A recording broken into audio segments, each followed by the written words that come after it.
this is an iHeart podcast. Guaranteed human. With no fees or minimums on checking accounts, it's no wonder that Capital One Bank Guy is so passionate about banking with Capital One. If he were here, he wouldn't just tell you about no fees or minimums. He'd also tell you about how Capital One cafes are open 7 days a week to assist with your banking needs. Yep, even on weekends. It's pretty much all he talks about, in a good way. What's in your wallet? Terms apply. See CapitalOne.com/bankguy. Capital One N.A., member FDIC. Introducing the all-new Mazda CX-5, featuring more connection. Hey Google, where's the nearest Pilates class? Safety that has your back. More discovery on the scenic routes. More passion in the details. And more control in changing weather. The all-new Mazda CX-5. More to move every side of you. See it in 5 films at MazdaUSA.com/5sides. Google is a trademark of Google LLC. Sequences shortened and simulated. Brought to you by the all-new 2014 Toyota Corolla. Welcome to Stuff You Should Know from HowStuffWorks.com.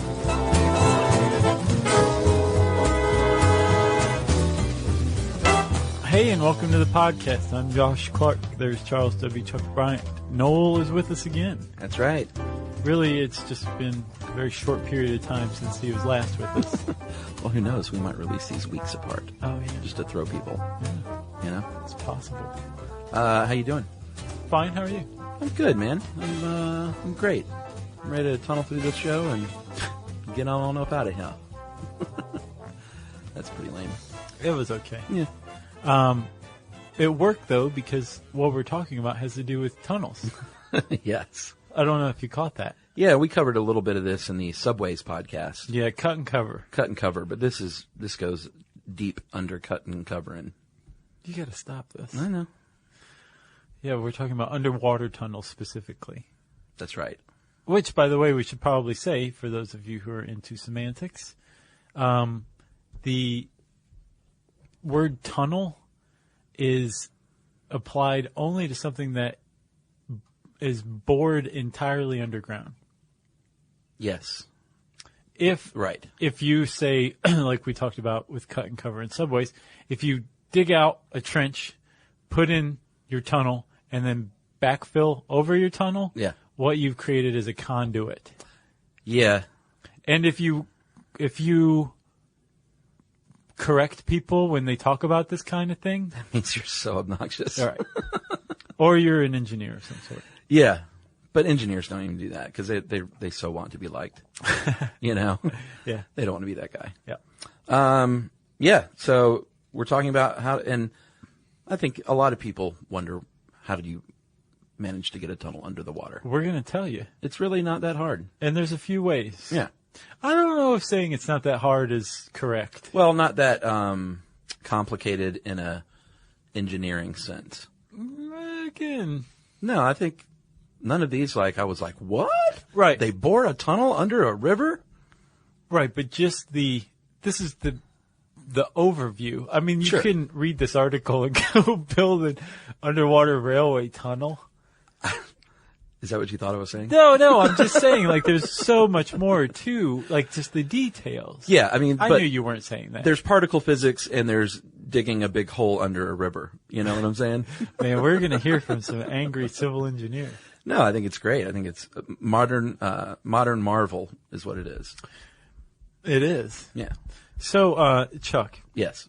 It's not necessarily modern. Yeah, that's true. No, people have been digging under rivers since the Babylonians. Yeah, I was quite surprised by this. They managed to build a 3,000-foot brick-lined, arch-supported tunnel, 12 by 15 feet, under, they diverted the Euphrates River. And it was a pedestrian passageway. That's crazy. Right. This is 2180 BCE. Right. I think they diverted it temporarily. Well, yeah, sure. But even still, it's still a tunnel, and they still did this several thousand years ago. And they diverted a river, which is impressive in its own. I'm impressed with them. I'm glad to hear you are, too. Over the years, people kind of, I imagine, built and failed spectacularly in trying to build underwater. Yeah. It wasn't until the 19th century that people really kind of started to advance by leaps and bounds over, say, the Babylonian methods to come up with some techniques that are still in use today. Yeah, as far as underwater goes. Right. I mean, they were tunneling all during the 18th and 19th centuries. And in fact, the word undermine I thought was fairly interesting. It came from the fact that there were miners who dug under castle walls to collapse them. That's a pretty good idea. Yeah, it's a very good idea. And I don't think we covered that in our castle podcast either. No, I wish we had. Yeah. That would have been complete. Now Such a I know big that regret. that episode is incomplete. But like you said, it was the 1800s when we finally said, hey, let's try this underwater thing again, because we think we can do it now. Yeah, and they kind of had it licked. And again, like I said, some of the techniques that they came up with at this time are still in use today. Yeah, I got a question for you, though. Okay. If it's dangerous and it's pricey, Yeah. why do you tunnel at all? Why not just build bridges? That is a fantastic question, and I happen to have some answers. Okay? All right. So think about this. You build a bridge. It makes sense. Yeah, it's beautiful. Bridge works. We know how to build bridges. We've been doing it forever. But what if you have a heavily trafficked shipping lane with ships that are taller than your bridge? You can build a drawbridge, but it's going to be up and down, up and down, up and down all day. Yeah. And don't fool yourself. A drawbridge is pretty expensive, too. Sure. That's one. All right. If you are an enemy of the United States, Sure. your bridge could be a target from airstrikes. Yeah. That's a problem for you. If you want to build it again afterward, it could be struck down again and then again. You want true. your bridges to remain intact. Yes, I'm going to argue for tunnels here, though, my friend, Okay. and say that they withstand tides very well. Yeah. And currents and storms. It's not out in the open like a bridge is. You can go greater distances with a tunnel. Right. And you can carry like almost virtually unlimited amounts of weight. So score one for tunnel and Chuck. Yeah, because with the bridge, you have to worry about it collapsing. Sure. With the tunnel, it's like, no, you're probably pretty firm against some sort of bedrock or seabed or something like that. You can put as many trucks as you want on it. It's not going to break. Yeah, I guess we'd call seismic activity a draw. Have you ever seen It's that? probably not good for either one. You have the bridges? Yeah, Yeah. That is nuts. Was that in Seattle or Washington? I don't know, man, but you look at that and think, how does that move like that without just completely breaking apart? It does. Pretty scary. So we're going to call that a draw, though, because earthquakes are not good for either. Well, but- what it cost? You said that bridges are costly. Well, bridges get costlier the bigger they are, whereas tunnels get cheaper the bigger they are. Yeah, the length Yeah. with the tunnel, the cost starts to drop as it gets longer and longer. Not so with the bridge. So why then would city planners still use tunneling as a last resort? I guess because they like bridges more. Okay. All right. So that was and scene. We were play acting. They're not very well either. No, I thought it was pretty good. Oh, you did? Yeah. I thought it was okay. So let's talk about some of the tunnels they've got going on these days that are pretty remarkable. There's one that actually connects two islands in Japan.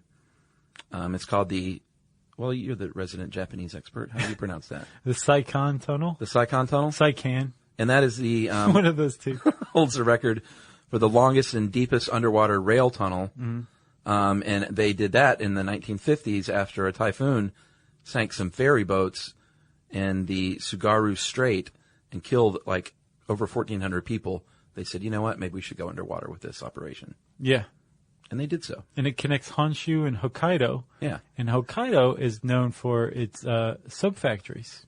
Huh, I knew you'd have a tidbit for me. The Simpsons tidbit. Oh, was that from, The Mr. Sparkle episode. oh man, one of the best ever. So in 1988, they completed the Saikan Tunnel. Yeah. I'm going to go with Saikan. Okay. And it stretches 33 and a half miles.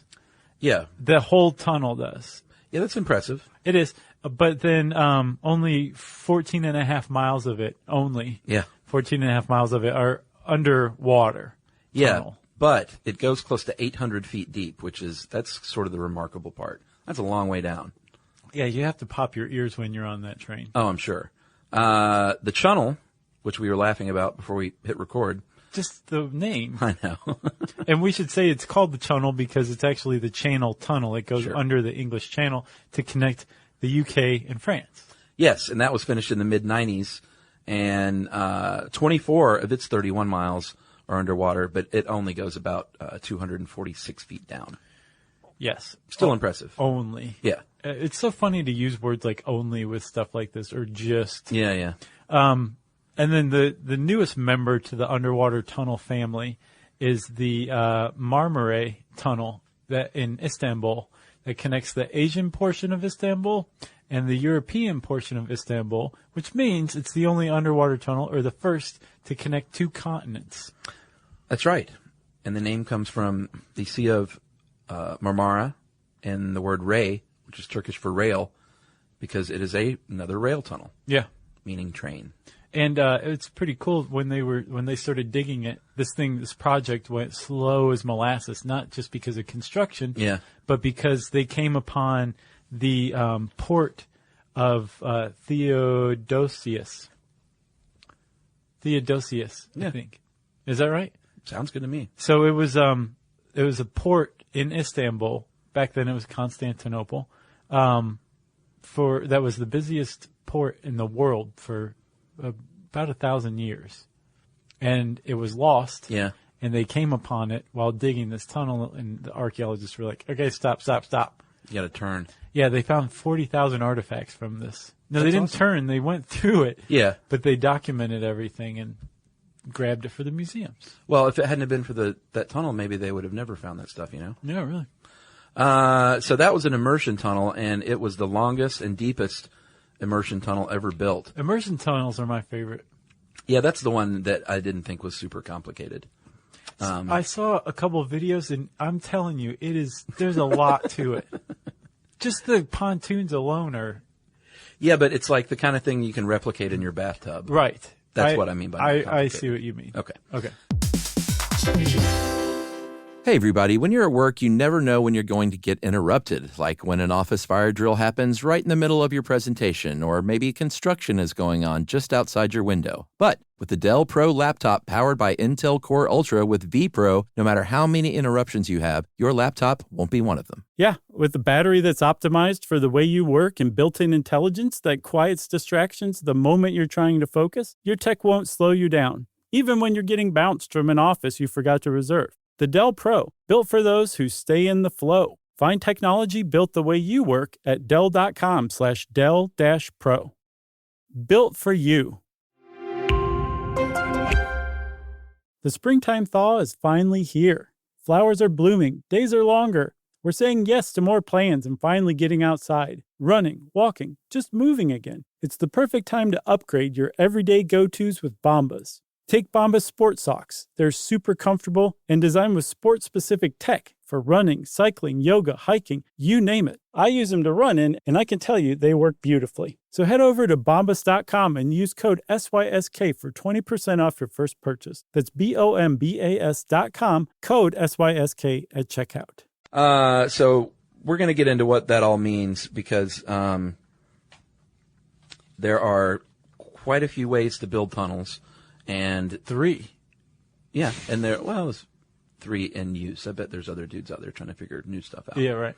But one of the oldest that is still in use, it's called a tunneling shield, thanks to a remarkable dude A Frenchman. named Marc Isambard Brunel, who was eventually knighted for his work as inventing the tunnel shield. Understandably so. Yeah, It was a it's big invention. pretty amazing. He got the idea from watching a shipworm, which is like a naked clam. It has these little shells on one end. Mm-hmm. It's basically, it's like the termite of the sea is what they call it. Because this thing bores into docks and boats and basically tunnels into wood and leaves sawdust in his wake. And this guy saw this and he's like, hey, that's a pretty good idea. I think we'll make a tunneling shield. Exactly. Yeah, so he came up with the Brunel shield, which is actually rectangular, but the best way to think of what a modern tunneling shield looks like, there's a description given in this article that makes sense if you add one extra sentence. You take a coffee can, imagine a coffee can without its lid, and the bottom part of the coffee can is pointed somewhat with some holes in it. Yeah. And when you dig it into the ground and then turn it on its side to bore horizontally, what you have is something like a tunneling shield. So at the front end, What part did they miss? they're going straight down, and it just completely confused me. The fact that it wasn't going to the side. Oh, I couldn't wrap my head around it until I finally was like, oh, I see what they're saying. gotcha. So that coffee can, imagine it jammed horizontally underground. Yeah. Let's go in and explore it, right? In the front, there's holes, and you have different kind of compartments where people stand. They're called muckers. Yeah. And they dig out the dirt in front of them, right? Yeah, and in Brunel's case, they were cast iron shutters, and they would just open these shutters one at a time and just dig a few inches out.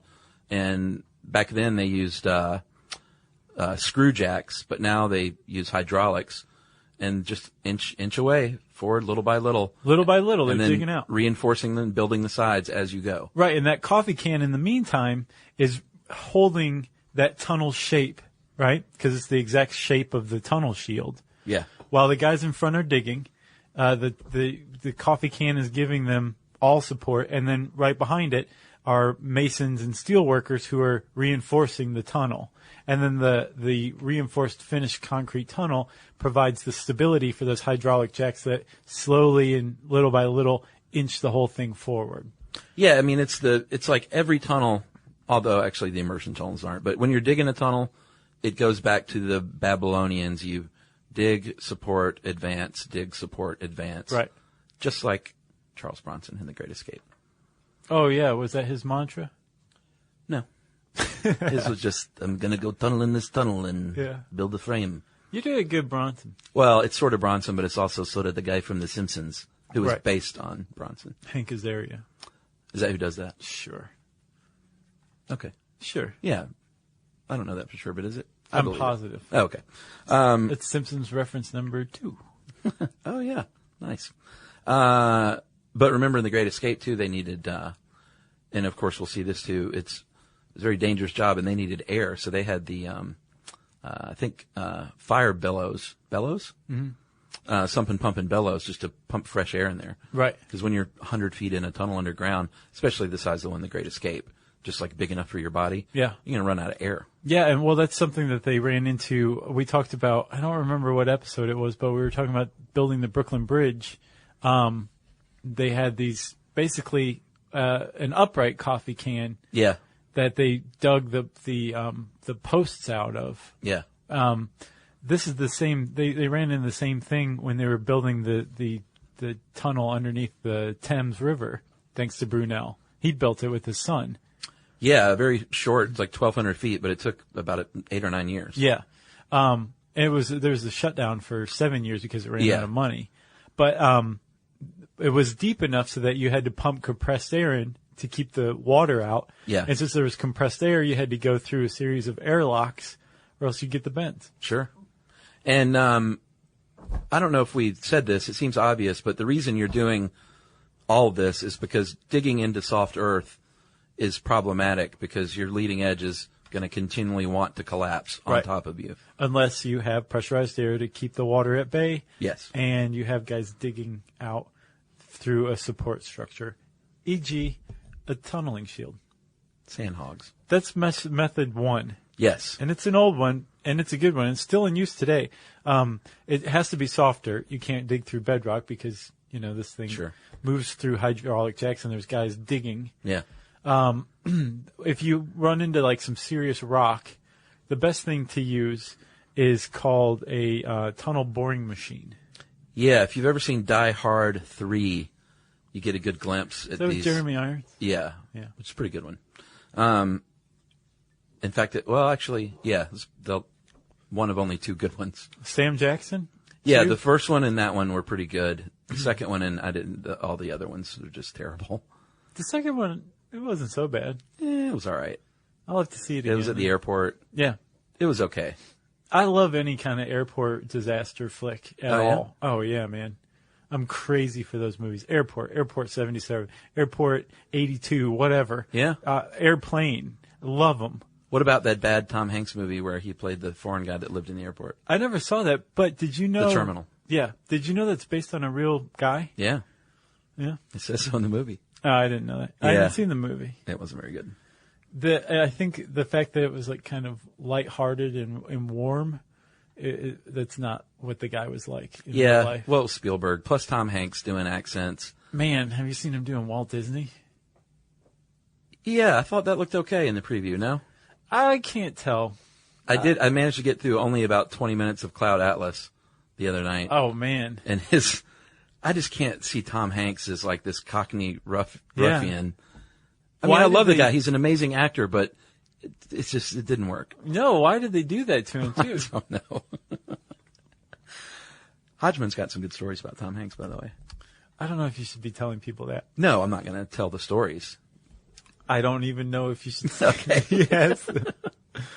All right, man, that was a nice Hanksian sidebar. Yeah. Tunnel boring machines. Die Hard. 2, 3. Yeah, so these things are like a couple of stories tall. Yeah, they're amazing. They're tunnel boring machines is the right word for them. They're all-inclusive machines. They cut, they support, and they build Yeah. as they go along. They're magnificent as far as mechanical engineering goes. Yeah, they have a spinning cutting head. These basically huge, giant steel wheels that twist and turn in different directions. And then that whole thing turns, and it's just a Destructo-mobile that goes straight ahead and pummels that rock, then shoots it out on a conveyor behind it. Yeah, just All very in much one like motion. a bivalve, a shipworm. And then this is the part I didn't get, that they're actually building it with an erector as it goes. Yeah.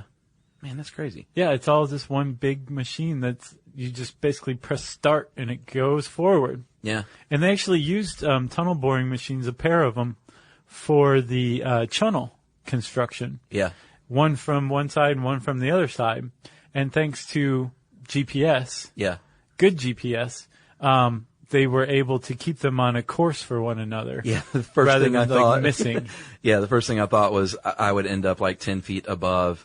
Oh man, I wouldn't even end up that close. Yeah, and you'd be screwed. You'd have to start all over. It's Mine not would like- end up in Scotland. Well, that'd be great. Yeah, we'd be like, Just tunnel up and get drunk. yeah, tour some distilleries. But luckily, they had a lot smarter people than us working on the Chunnel. Right. They drive forward at a rate of about 250 feet per day. That's significant because we're pretty talking good. like bedrock. Yeah. Like if you were able to take away all of the dirt and all of the water on Earth, what you would have is rock. That's the mantle. And that's what you're digging through is this rock. It's made to support the Earth. Exactly. Heck, it is the Earth. Yeah. And this is what these machines dig through at a rate of 250 feet a day. That's impressive. Yeah, when they work. Apparently, they're something this violent is prone to breaking down. So Right. I guess when you have them up and running, that's a good thing. When they're down, Yeah. then you're obviously going to be losing time. Did you see how the author of this article put it? I did. I didn't even want to comment. You want to? Go ahead. Well, he just says that they break down more often than he used Jaguar. Except he probably said Jaguar. Jaguar. Yeah. I didn't know that. Or Jaguars, are they famous for not working? Yeah, oh yeah. Oh, really? Mm-hmm. Didn't know that. The older ones are. Well, that's like any old car, right? I think they they- and like VW Rabbits had like Really? pretty bad track records. Boy, remember the Rabbit? Mm-hmm. Or the Cabriolet, Yeah. every sorority girl's favorite car. Right. What else? Remember Le Car? Yeah. It even said Le Car on the side. Yeah. That's French for the car. Is it? All right. So, did you know, Josh, that they have been banding about the idea of a transatlantic tunnel for decades? That's pretty awesome. I don't think it'll ever happen, though, No, that would be very costly. because it would be an immersion tube, but they wouldn't be able to go to the seafloor, obviously, because that's just crazy. It would be tethered, floating essentially at about 150 feet below the water, Right, dangling from a pontoon on the surface. Yeah, and 54,000 football field size sections, and that's how we're going to get into that in a minute. But that's how they work with these immersion tunnels. They do it one section at a time. It's just too much money and too much stuff. There's actually an immersion tube tunnel that's proposed in Norway across the Sogna Fjord. That sounds much more manageable than the Atlantic Ocean. Really, I mean, just the idea of this pontoon getting pummeled by cyclones and just bad weather in general. Plus, why do it? These people who just want to drive to England from New York? I don't know. I don't know the logic behind any advantage behind something like that. It just seems like it would just every foot of it is a potential for it to just break, and the whole thing's trashed. Yeah. But the one in Norway, is that an ITT, an immersed tube tunnel? It is dangling from a pontoon above. Oh, okay. That one's dangling. Right. So that technology exists. Well, it's in proposal stage, and like the thing I saw was still probably kind of an overview, but they seemed pretty confident about it. They had tidal charts and all that kind of stuff. But it's only something that's like 20 kilometers or 30 kilometers, something like that. It's not all the way across the Atlantic Ocean. Gotcha. You know. All right. So I guess we should fully explain the ITT then, which is our final way that you can tunnel underground. And again, my favorite. But before we get to it, let's do a message break. Okay. Stuff you should know. Hey everybody, when you're at work, you never know when you're going to get interrupted, like when an office fire drill happens right in the middle of your presentation, or maybe construction is going on just outside your window. But with the Dell Pro laptop powered by Intel Core Ultra with vPro, no matter how many interruptions you have, your laptop won't be one of them. Yeah, with the battery that's optimized for the way you work and built-in intelligence that quiets distractions the moment you're trying to focus, your tech won't slow you down, even when you're getting bounced from an office you forgot to reserve. The Dell Pro, built for those who stay in the flow. Find technology built the way you work at Dell.com/Dell-Pro. Built for you.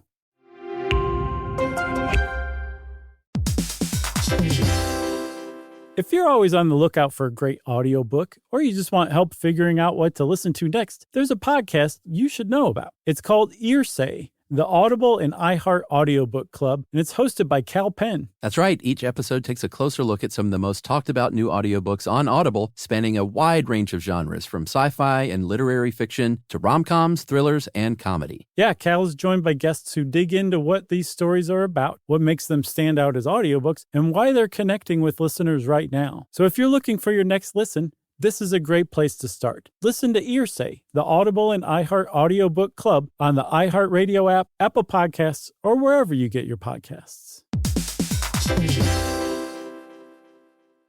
And Chuck, now we finally get to talk about my favorite type of tunneling, the immersion tube tunnel. That's right. So these rubber seals have GINA gaskets, actually, is what they're called. Oh, yeah? And you winch the two together, and you pump the water out. And these gaskets and seals, the change in water pressure compresses them and creates an airtight seal. Huh. But it's underwater. Yeah. So you would go in, say, we want an underground tunnel going from this part of land to that part of land under here. Yeah. So we're just going to go in, we're going to dredge and dig and create a trench where we're going to eventually put the tunnel. Yeah.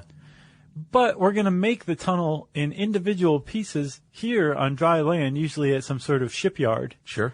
And they're going to use the equivalent of steel and concrete to make an average size 10-story building. So just tip it on its side, and that's what your section looks like. That's one section. Yeah. And then once the concrete cures after a month, we'll take it out to sea in a pontoon crane. Yeah. Which is exactly what it sounds like, but they're gigantic. We seal it up first so that it floats.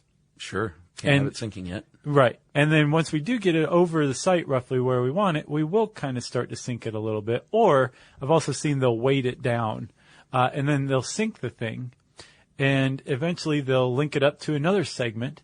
So they use winches to pull one segment to another. Yeah. And then these rubber gaskets hold the seal. Yeah. And in this bulkheads, these temporary bulkheads that are keeping the two segments separate, like inside the tunnel, you couldn't go through them yet. Right. You pump the water out. That change in air pressure compresses the rubber gaskets, forming a watertight seal. Then you remove the steel bulkheads. Bam! There's two connected segments of the tunnel. And you just keep adding and adding and adding and adding until you've created your prefab underwater tunnel. It's beautiful. Then you cover that up, backfill it or something with rock. Yeah. And we have a guy named W.J. Wilgus to thank for this because he invented it way back in the early 1900s. Yeah, that is an early 1900s name. Oh, yeah. W.J. Wilgus. Look at my immersed tube tunnel. Right. We're at the World's Fair, see? And everyone said, this is a pretty good idea. Yeah, and he pioneered the technique when he built the Detroit River Railroad Tunnel connecting Michigan to Canada. So technically, the first immersed tube tunnel was a sewer line in Boston in 1894. And when he built that railway line, that was like, okay, this thing works. Because we've been shuttling poop in Boston. Exactly. And this is like, now we can do it with trains, and you are now the man of the hour, WJ. Because what is a train except a lot of poop? You know? There is a similarity in principle. But that has been the go-to since then, and there's been more than 100 of these built in the 20th century alone. And that didn't even count the 21st century. No. So I don't even know what's been going on the past 13 years. I saw like an engineering thing that referred to them as rare, but I don't have the impression that they're rare at all. They're not rare. I think they're kind of like the go-to technique for as many as possible. Yeah. Well, the one advantage is that you can make them any shape. You know, it's not like when you have a tunnel boring machine. Right. It's going to have the shape of the tunnel borer. Or same with the tunnel shield as well. Yeah, I guess so. It's the same. It's the size of the giant coffee can. But you could make a tunnel in the shape of a diamond if you wanted to. Right. Well, maybe not a diamond.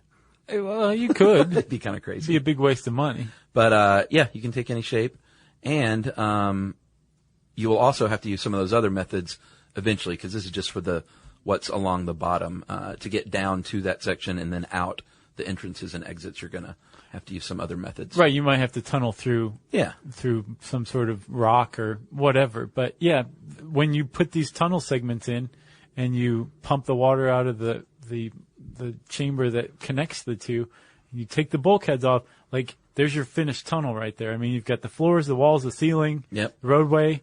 You go in and put the wiring in and the lighting and all that stuff afterward, but your tunnel's set. Yeah. I just think it's neat. I think it's very neat.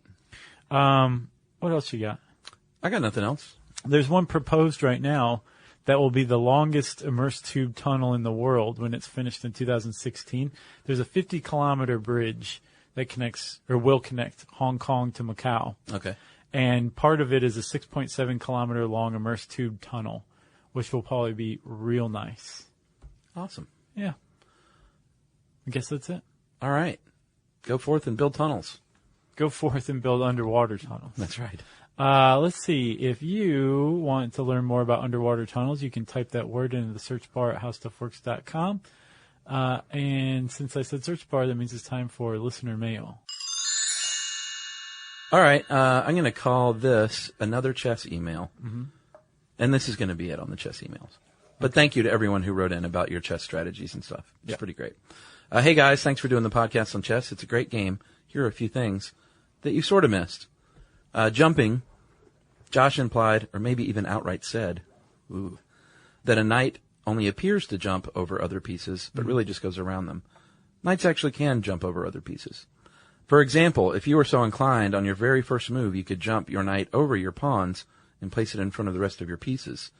There aren't any empty spaces to take your knight around your islands in the stream. So that's jumping, baby. A little more on castling, a couple of things. As you said, you cannot castle if either piece involved has moved during the game.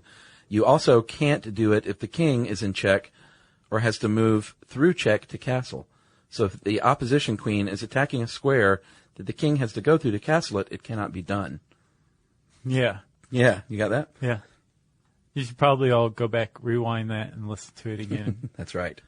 And that's from Matt, in Pittsburgh. I'm sorry, in L.A. via Pittsburgh. But I did want to point out someone else sent in another correction. I think we got the pawn promotion right. Like if you get your pawn all the way to the other end of the table. Mm-hmm. But I don't think we pointed out that you can only promote it to a piece that you've already lost. Oh, no, we definitely did not. In other words, you can't have two queens. Okay. But if you've lost your queen. I specifically said you'd have two queens. Oh, you did? Yeah. Okay.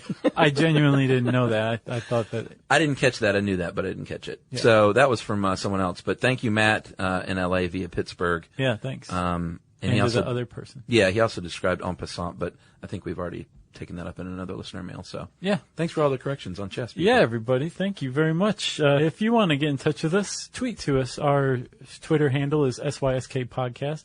Our Facebook.com page is /Stuff You Should Know. You can send us an email to stuffpodcast@discovery.com. And as always, join us at our home on the web, stuffyoushouldknow.com.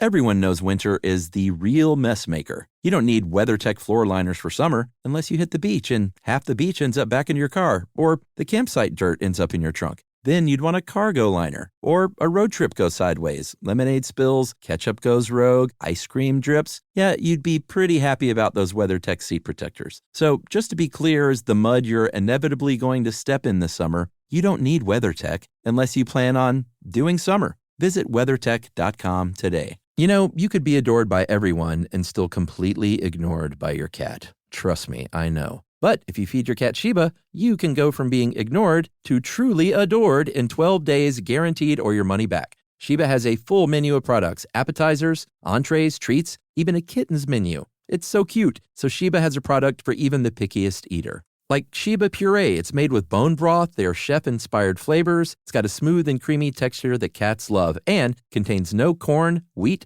soy, or artificial flavors. It's food that your cat's gonna love. To learn more, check out Sheba.com. That's SHEBA.com. This is an iHeart podcast. Guaranteed Human.